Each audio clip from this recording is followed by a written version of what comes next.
गोरस परिमेय है, ठीक है ना, ये आना चाहिए, ये क्वेश्चन पूछता है हमेशा एग्जाम में। ये परिमेय देखो दिया है कि एक समकोण त्रिभुज में कर्ण का वर्ग, एक समकोण त्रिभुज में कर्ण का वर्ग शेष दो भुजाओं के वर्गों के योग के बराबर होता है। तो पहले एक बनाते हैं समकोण त्रिभुज।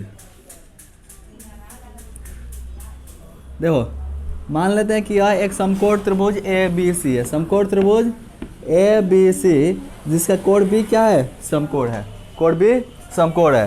तो ए बी सी समकोण त्रिभुज है। तो इसमें बोला क्या है कि समकोण त्रिभुज में कर्ण का वर्ग, किसका वर्ग जी, कर्ण का वर्ग। तो 90 के सामने वाले को क्या बोलते हैं, कर्ण बोलते हैं ना। कर्ण का वर्ग शेष दो भुजाओं के वर्गों के योग के बराबर होता है। तो कर्ण AC है तो AC का स्क्वायर, कर्ण का वर्ग, वर्ग मतलब स्क्वायर, शेष दो भुजाओं के वर्गों के योग के बराबर होता है। तो शेष दो भुजा कौन है, AB और BC। तो इनके शेष दो भुजाओं के वर्गों का, वर्ग मतलब स्क्वायर, तो AB स्क्वायर और BC स्क्वायर वर्गों के योग, योग मतलब जोड़, वर्गों के योग के बराबर होता है। यही ना प्रूव करना है। प्रूव करना है कि समकोण त्रिभुज में कर्ण का वर्ग शेष दो भुजाओं के वर्गों के योग के बराबर होता है। यह प्रूव करके लाना है।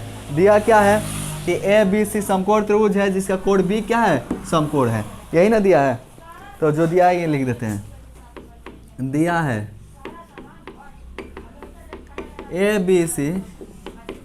ABC एक समकोण त्रिभुज है, समकोण त्रिभुज है जिसका कोण B क्या है जी, समकोण है, जिसका कोण B समकोण है, ठीक है। देखो सिद्ध करना है।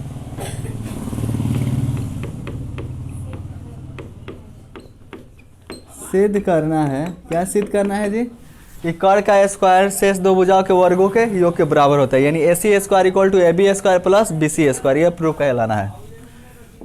AC square equal to AB square plus BC square. Clear है ना। तो देखो हम लोग इसको प्रूव करने के लिए हम लोग इस पे एक परपेंडिकुलर लाइन ड्रॉ करेंगे, ठीक है ना।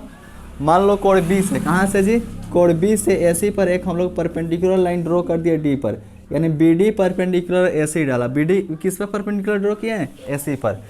तो रचना में लिखेंगे, रचना BD परपेंडिकुलर AC डाला, ठीक है ना। देखो प्रमाण, यहाँ तो कोई दिक्कत है। तो देखो इसमें दो त्रिभुज बना है, एक त्रिभुज बना है ABD, दूसरा बना है BDC, ठीक है ना। तो एक बार त्रिभुज ABD और त्रिभुज ABC को समरूप प्रूव करेंगे, ठीक है ना। फिर त्रिभुज BDC और त्रिभुज ABC को समरूप प्रूव करेंगे। तो सबसे पहले लेते हैं त्रिभुज ABD तथा त्रिभुज ABC में।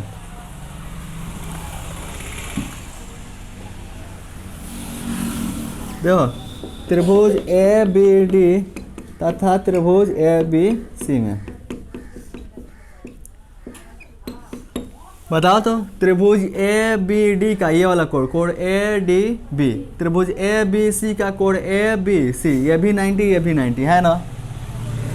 तो कोण ADB बराबर कोण ABC और दोनों है 90। पहला देखो त्रिभुज कौन है जी, ABD, कौन सा कोण आ रहा, A। दूसरा है त्रिभुज ABC, कौन सा कोण आ रहा, A। दोनों में A क्या है, उभयनिष्ठ है। कोण A बराबर कोण A, ये है उभयनिष्ठ। और किसी दो त्रिभुज के दो कोण बराबर हो जाते हैं, दो त्रिभुज के दो कोण बराबर हो जाते हैं तो दोनों क्या हो जाते हैं, समरूप। तो त्रिभुज ABD समरूप होगा त्रिभुज ABC के, क्यों, क्योंकि दो कोण बराबर है, AA समरूपता से। और जब दो त्रिभुज क्या हो जाते हैं, समरूप, तो उनके भुजाओं का अनुपात आपस में क्या होता है, बराबर होता है। तुमको प्रूफ क्या करना है, AC square equal to AB square plus BC square, यही ना। तो हम लोग यही भुजाएं लेंगे। देखो त्रिभुज AB क्या करना है जी, AC square equal to AB square plus BC square, यही ना। तो देखो त्रिभुज ABD का ये वाला भुजा ले रहे हैं AB, कौन सा भुजा जी, AB। तो AB इसमें कौन सा भुजा है, तो देखो तो त्रिभुज ABD में ये कोण क्या है, 90 डिग्री। 90 के सामने वाला भुजा लिए है AB, यानी AB इसमें क्या है, कर्ण है, कर्ण लिए है। तो कर्ण का संगत भुजा क्या होगा, कर्ण ही होगा। तो त्रिभुज ABC में कोण B क्या है, 90। तो 90 के सामने वाला ये वाला कर्ण लेंगे AC। तो ए बी अपन ए सी। यहाँ तो कोई दिक्कत है? फिर देखो, फिर ये कर लिए ना, त्रिभुज ए बी डी का ये वाला जो परपेंडिकुलर है ना, ये 90 डिग्री, ये वाला ले रहे हैं, ये ए डी। कौन सा लिए हैं? A D. ठीक है, तो त्रिभुज ए बी सी का बताओ, तो त्रिभुज ए बी सी का कौन सा भुजा लेंगे बताओ? त्रिभुज ए बी डी का ये कड़ के सामने वाला, कड़ के सामने वाला ये कोण 90 है ना, मतलब 90 के सामने वाला ये कड़ होता है, तो ये वाला भुजा लिए हैं ए डी। कौन सा भुजा लिए हैं? A D. तो त्रिभुज ए बी सी का ये देखो, ये परपेंडिकुलर है, त्रिभुज ए बी सी का भी क्या करना होगा? तुमको परपेंडिकुलर वाला भुजा लेना होगा ए बी। कौन सा लेना होगा? A B. इतना तक क्लियर है? तो ये ले लिए ए बी। पूछना है इसमें, देखो क्रॉस मल्टीप्लाई करते हैं, ए बी से ए बी में क्या होगा? ए बी स्क्वायर, और ए सी से ए डी में तो ए सी इंटू ए डी। अगर पूछना हो तो पूछ लो। ये तो क्लियर है ना, इसमें कर लिए तो इसमें कर लिए। ठीक है, त्रिभुज ए बी डी का ये वाला भुजा लिए ए डी। ठीक है, ए डी क्यों लिया है? क्योंकि हमको प्रूव करना है A C square equal to A B square plus B C square. ठीक है, क्या प्रूव करना है? A C square equal to A B square plus B C square.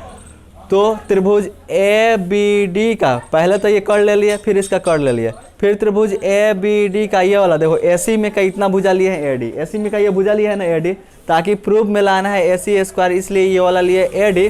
तो त्रिभुज ए बी सी से कौन सा भुजा लेना पड़ा है? ए बी लेना पड़ा है, क्योंकि ये 90 पे है, तो ये भी क्या चीज़ पे है? 90 पे है ना। देखो इसको मान लिया समीकरण ए, कोई दिक्कत है? फिर देखो दूसरा त्रिभुज कौन है? त्रिभुज बी डी सी है ना। तो त्रिभुज बी डी सी और त्रिभुज ए बी सी में तो लिखेंगे अब त्रिभुज बी डी सी तथा त्रिभुज ए बी सी में। देखो तो त्रिभुज बी डी सी का, त्रिभुज बी डी सी का ये वाला कोण, कोण बी डी सी, त्रिभुज ए बी सी का ये वाला कोण ए बी सी, दोनों क्या है? 90। कोण बी डी सी बराबर कोण ए बी सी, और दोनों है 90।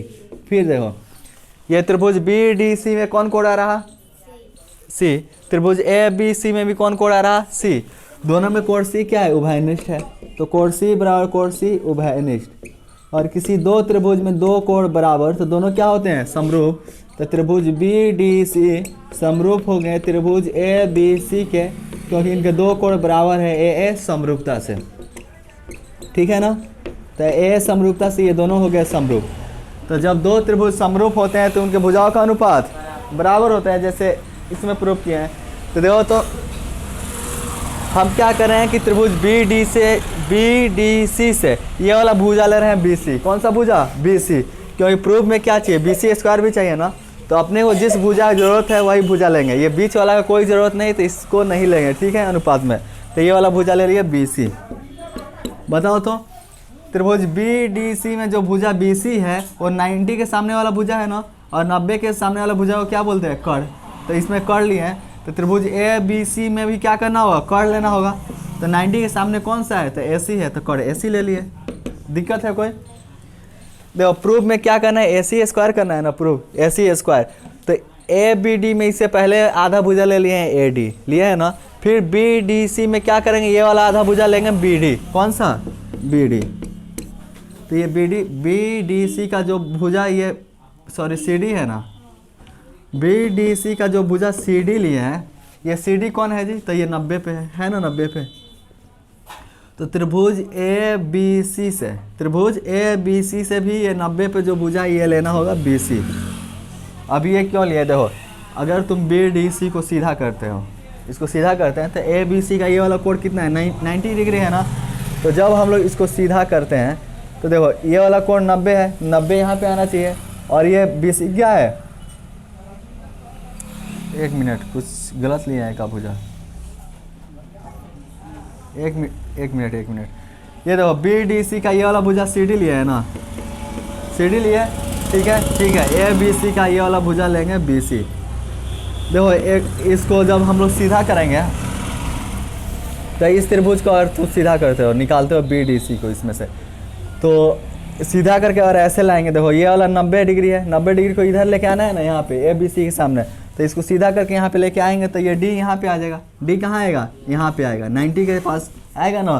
तो जब डी यहाँ पे आ गया तो बी कहाँ गया? ऊपर, और सी कहाँ गया? यहाँ पे, और इसको ऐसे बना दिए।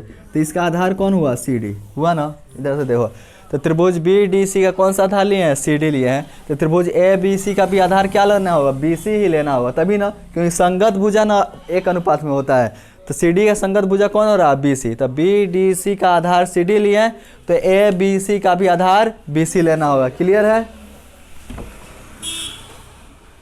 क्रॉस मल्टीप्लाई करते हैं, बी सी से बी सी में बी सी स्क्वायर, और ए सी से सी डी में तो ए सी इंटू सी डी। इसको समीकरण 2। क्लियर है? समीकरण 1 और समीकरण 2 को क्या करेंगे? जोड़ने पर, ठीक है ना। समीकरण 1 प्लस समीकरण 2, LHS साइड में, तो A B square plus B C square. इसका RHS देखो, ए सी इंटू क्या है? ए डी है, A C into A D, plus इसका RHS A C into C D है। देखो, A B square plus B C square, दोनों में क्या कॉमन है? ए सी कॉमन है ना, तो ए सी कॉमन लेंगे। यहाँ से ए सी निकल गया तो ए डी, यहाँ से ए सी निकल गया तो C D. A B square plus B C square equal to A C है ए सी। बताओ तो A D plus C D, A D और सी डी दोनों को जोड़ेंगे, किसके इक्वल आएगा? ए सी के इक्वल। यहाँ पे ए सी, देखो, A B square plus B C square, A C से ए सी में मल्टीप्लाई करें, ए सी स्क्वायर। क्या प्रूव करना था? A C square equal to A B square plus B C square. तो इसको पलट सकते हैं, ए सी स्क्वायर को इधर लिख सकते हैं, और A B square plus B C square को दूसरे साइड। ये प्रूव करना था, हो गया प्रूव। समझ में आया?